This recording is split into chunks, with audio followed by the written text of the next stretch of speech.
Assalamualaikum warahmatullahi wabarakatuh. Perkenalkan, nama saya Putri Salsabila dari kelas 12 MIPA 2. Di sini saya akan menjelaskan pelajaran sejarah berikut ini. Bab 1. Perjuangan menghadapi ancaman disintegrasi bangsa. Pengertian disintegrasi adalah keadaan tidak bersatu padu yang menghilangnya keutuhan atau persatuan serta menyebabkan perpecahan. Sedangkan disintegrasi bangsa adalah suatu keadaan ketika suatu bangsa atau negara mengalami perpecahan atau dapat didefinisikan sebagai keadaan atau kondisi ketika persatuan suatu bangsa sudah hilang sehingga bangsa tersebut terpecah belah atau tidak bersatu padu baik dalam pendapat. Beberapa peristiwa yang merupakan ancaman disintegrasi bangsa PKI Madiun 1948 terjadi pada tahun 1948 dengan diproklamasinya Negara Republik Soviet Indonesia. Di Darul Islam atau TII Negara Islam Indonesia yang terjadi di beberapa daerah seperti Jawa Barat yang terjadi pada tanggal 14 Agustus 1949, Sulawesi Selatan terjadi pada tanggal 30 April 1950, Kalimantan Selatan terjadi pada bulan Oktober 1950. Pemberontakan Andi Ajis terjadi pada tanggal 5 Januari 1950. Latar belakangnya menyerang gedung tempat berlangsungnya sidang kabinet. Pemimpinnya adalah Andi Ajis. APRA Angkatan Perang Ratu Adil terjadi pada tanggal 23 Januari 1950. Oleh latar belakang APRA menuntut supaya APRA diakui sebagai tentara Pasundan dan menolak dibubarkannya Pasundan atau negara federal tersebut, dipimpin oleh Kapten Raymond Westerling. RMS Republik Maluku Selatan terjadi pada tanggal 25 April 1950. Latar belakangnya tidak puas dengan terjadinya proses kembali ke NKRI. Selanjutnya, Pemersta Piagam Perjuangan Rakyat Semesta terjadi pada tanggal 7 Januari 1958. Latar belakangnya adalah masyarakat Manado yang tidak puas dengan keadaan ekonomi. Tokoh Persatuan. Insinyur Soekarno adalah Presiden pertama Republik Indonesia yang menjabat pada periode 1945 sampai 1967. Ia memainkan peran penting dalam memerdekakan bangsa Indonesia dari penjajahan Belanda. Ia adalah proklamator kemerdekaan Indonesia yang terjadi pada tanggal 17 Agustus 1945. Lahir pada tanggal 6 Juni 1901, wafat pada tanggal 20 Juni 1970. Muhammad Hatta, negarawan dan ekonom Indonesia yang menjabat sebagai wakil presiden pertama Indonesia. Ia bersama Soekarno memainkan peran sentral dalam perjuangan kemerdekaan Indonesia dari penjajahan Belanda sekaligus memproklamirkan pada tanggal 17 Agustus 1945. Kelahiran beliau lahir pada tanggal 12 Agustus 1902, meninggal pada tanggal 14 Maret 1980. Jenderal Besar TNI Raden Sudirman adalah seorang perwira tinggi Indonesia pada masa Revolusi Nasional Indonesia. Sebagai Panglima Besar Tentara Nasional Indonesia pertama, ia adalah sosok yang dihormati di Indonesia. Beliau lahir pada tanggal 24 Januari 1916, meninggal pada tanggal 29 Januari 1950. Sri Sultan Hamengkubuwana IX atau Gusti Raden Mas Dorajatun lahir di Yogyakarta Hadiningrat pada tanggal 12 April 1912, meninggal di Washington DC, Amerika Serikat pada tanggal 2 Oktober 1988. Mengatasi disintegrasi bangsa, hukum di Indonesia harus tegas demi menjaga persatuan, integrasi, serta tidak menimbulkan perpecahan disintegrasi wilayah dan ideologi. Upaya disintegrasi nasional harus dijalankan semaksimal mungkin dan dilakukan oleh setiap warga negara. Hukum di Indonesia harus berdasarkan Pancasila dan tidak mementingkan golongan ataupun pribadi, melainkan demi kepentingan negara. 2. Sistem dan struktur politik dan ekonomi Indonesia masa demokrasi parlementer 1950 sampai 1959. Latar belakang pemerintah Indonesia menggunakan sistem demokrasi liberal. Indonesia yang kala itu bebas dari gangguan Belanda berusaha memperbaiki jalan negaranya. Bentuk negara serikat kala itu dirasa tidak cocok dengan semangat persatuan Indonesia. Oleh karena itu Indonesia kembali dalam bentuk satuan pada tahun 1950. Demokrasi liberal sendiri merupakan bentuk pemerintah Indonesia yang dipilih oleh para pendiri negara dengan mencontoh bentuk pemerintahan dari negara-negara barat yang dirasa sukses menjalankan bentuk pemerintahan tersebut. Keadaan Indonesia pada masa pemerintahan demokrasi liberal. Dalam bidang politik, pada masa demokrasi liberal terjadi beberapa keadaan politik seperti pergantian kabinet, di mana pergantian ini ada 7 kabinet yang pernah dibentuk, diantaranya Kabinet Natsir, Kabinet Sukiman, Kabinet Wilopo, Kabinet Ali Sastroamidjojo I, Kabinet Bahrudin Harap, Kabinet Ali Sudarmijojo II, Kabinet Juanda. Dalam bidang ekonomi, kondisi ekonomi Indonesia pada masa demokrasi liberal memiliki banyak permasalahan seperti tingginya jumlah uang yang beredar dan meningkatnya biaya hidup. Untuk mengatasi, pemerintah melakukan berbagai langkah seperti kebijakan gunting Sarifuddin, di mana program pemotongan nilai uang atau senering. Dalam bidang sosial, keadaan sosial pada masa demokrasi liberal ditandai dengan bertambahnya penduduk, antusiasme rakyat dalam politik. Sebelum pemilu tahun 1955, pemimpin negara Soekarno dan Hatta sering memberikan sosialisasi atau kampanye tentang pengetahuan bagaimana cara menyalurkan pendapat suara kepada masyarakat hingga pada pelaksanaan pemilu berlangsung secara demokratis karena antusiasme masyarakat untuk menyalurkan hak pilihannya tanpa interferensi.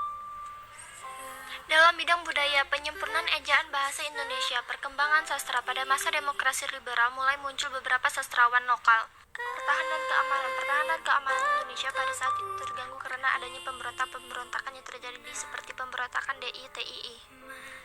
Latar belakang berakhirnya sistem pemerintahan demokrasi liberal menjadi sistem pemerintahan demokrasi terpimpin, yaitu pada awalnya demokrasi liberal diharapkan akan membangun demokrasi Indonesia layaknya negara barat, namun seiring perjalanan demokrasi liberal tidak berjalan lancar. Pada tanggal 16 Juli 1959, Ketua Umum PPKI mengirim surat kepada Presiden yang isinya agar Presiden mendekretkan berlakunya kembali UUD 1945 dan membubarkan konstituante. Dari situlah konsepsi Presiden berubah menjadi Dekret Presiden 1959. Dikeluarkannya Dekret Presiden menandai berakhirnya demokrasi liberal dan mengawali demokrasi terpimpin. Bab 3. Sistem dan struktur politik dan ekonomi Indonesia pada masa demokrasi terpimpin 1959 sampai 1965.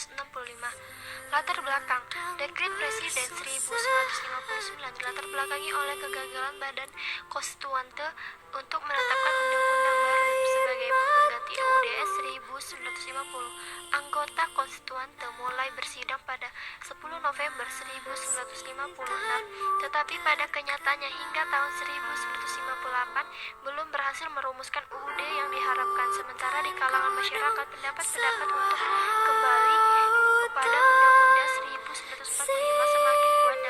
Dalam menanggapi hal itu, Presiden Insinyur Soekarno lantas menyampaikan amanat di depan sidang konstituante pada 22 April 1945 yang isinya menganjurkan untuk kembali ke UUD 45. Keadaan politik pada masa demokrasi terpimpin. Pembentukan MPRS atau Majelis Permusyawaratan Rakyat sementara dibentuk berdasarkan Perpres nomor 2 tahun 1959. Pembentukan DPR GR, pembubaran DPR hasil pemilu 1955. Permasyarakatan ajaran Nasakom merupakan kependekan dari nasionalisme, agama, dan komunis. Idenya muncul dari Presiden Soekarno untuk menyatukan kekuatan membangun Indonesia. Pembentukan Front Nasional Indonesia dibentuk berdasarkan Kepres nomor 13 tahun 1959.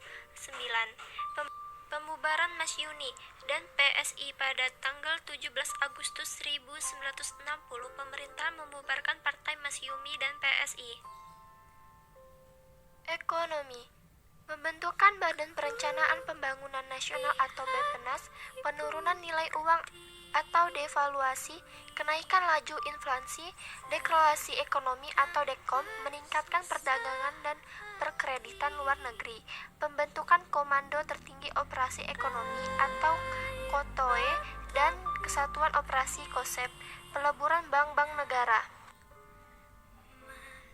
Sosial. Larangan pedagang asing di luar ibu kota daerah pada masa demokrasi terpimpin.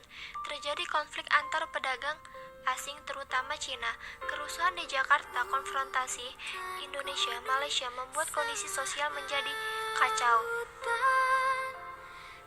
Budaya. Pelanggaran musik dan tarian kesenian yang terjadi karena pengaruh Partai Komunis Indonesia atau PKI, diantaranya para seniman. Konflik Lekra dengan Menikube adalah Indonesia. Budaya, pelarangan musik dan tarian kesenian yang terjadi karena pengaruh Partai Komunis Indonesia atau PKI, diantaranya para seniman. Konflik Lekra dengan Menikube.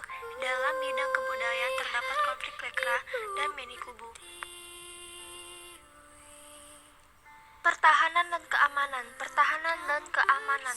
Keterlibatan ABRI dalam bidang politik semakin nyata. Air matamu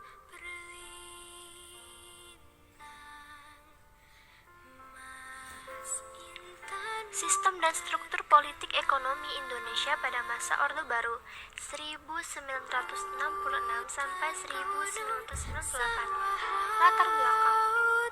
Orde Baru menggantikan Orde Lama yang merujuk kepada era pemerintahan Soekarno. Lahirnya Orde Baru diawali dengan dikeluarkannya Surat Perintah 11 Maret 1966. Kehidupan politik. Penyederhanaan partai politik, dui fungsi ABRI, kebijakan politik luar negeri Indonesia antara lain, Indonesia kembali menjadi anggota PBB, pemulihan hubungan diplomatik dengan Malaysia dan Singapura, dan pemutusan hubungan dengan Tiongkok, memperkuat kerjasama regional dan internasional. Kehidupan ekonomi. Adanya rencana pembangunan 5 tahun atau Repelita, di mana Repelita 1 terjadi pada tanggal 1 April 1949 sampai 31 Maret 1974. Repelita 2 1 April 1974 sampai 1 Maret 1979. Repelita 3 1 April 1979 sampai 1 Maret 1983. Repelita 4 1 April 1984 sampai 31 Maret 1989. Repelita 5 1 April 1989 sampai 31 Maret 1994. Repelita 6 dimulai pada tahun 1994. Revolusi hijau pada dasarnya adalah suatu perubahan cara bercocok tanam dari cara tradisional ke cara modern. Sosial budaya. Pada masa pemerintahan Orde Baru terdapat adanya diskriminasi terhadap kaum Tionghoa, seperti masyarakat keturunan Tionghoa yang tinggal di Indonesia harus merubah nama Cinanya menjadi nama Indonesia. Seiring berjalan waktu, masyarakat Tionghoa yang mulai membuka diri, seperti turut serta dalam kegiatan sosial, seperti membantu saat terjadi bencana alam, serta mendirikan lembaga pendidikan untuk kursus bahasa Inggris, Mandarin, komputer, dan sebagainya. Pertahanan dan keamanan. Keadaan pertahanan dan keamanan pada masa Orde Baru stabil karena Presiden Soeharto sebagai mantan militer mampu mengkonsolidasi kekuatan militer menjadi kekuatan pertahanan yang disegani. Kejahatan berkurang karena keamanan yang terjamin. Di sisi lain, banyak dugaan pelanggaran HAM yang dilakukan rezim Orde Baru. Bab 5. Sistem dan struktur politik ekonomi Indonesia masa reformasi 1998 sampai sekarang. Pengertian reformasi. Menurut saya, reformasi adalah suatu perubahan atau perbaikan yang terjadi di suatu negara baik dalam bidang sosial, politik, ekonomi, dan budaya, di mana perbaikan atau perubahan tersebut dilakukan tanpa adanya kekerasan guna tujuan kesejahteraan rakyat negara itu sendiri. Faktor-faktor penyebab terjadinya reformasi: adanya KKN dalam kehidupan pemerintahan, adanya rasa tidak percaya pada pemerintahan Orde Baru, adanya keinginan yang mengkritis dalam kehidupan berbangsa dan bernegara, mahasiswa yang menginginkan perubahan. Agenda reformasi: adili Soeharto dan kroni-kroninya, laksanakan amandemen UUD 1945, hapuskan dui fungsi ABRI, pelaksanaan otonomi daerah yang seluas-luasnya, tegakkan supremasi hukum, ciptakan pemerintah yang bersih dari KKN. Dampak positif dari reformasi: masyarakat dapat menyampaikan aspirasi dan pendapatnya dengan bebas. Indonesia menjadi lebih terbuka sehingga mobilitas terhadap berbagai bidang semakin berkembang. Tentara Indonesia tidak mencampuri urusan politik. Derajat bangsa Indonesia terangkat di mata dunia. Dampak negatif dari reformasi: iklim politik yang semrawut karena banyak yang menyalahartikan demokrasi, kebebasan berpendapat semakin tidak beretika, demonstrasi yang seharusnya digunakan untuk menyampaikan aspirasi malah mengganggu kenyamanan bagi masyarakat, meningkatnya kerusuhan di masyarakat. Terima kasih. Apabila ada salah kata, saya mohon maaf. Kepada Allah saya mohon ampun. Terima kasih. Wabillahi taufiq walhidayah. Wassalamualaikum warahmatullahi wabarakatuh.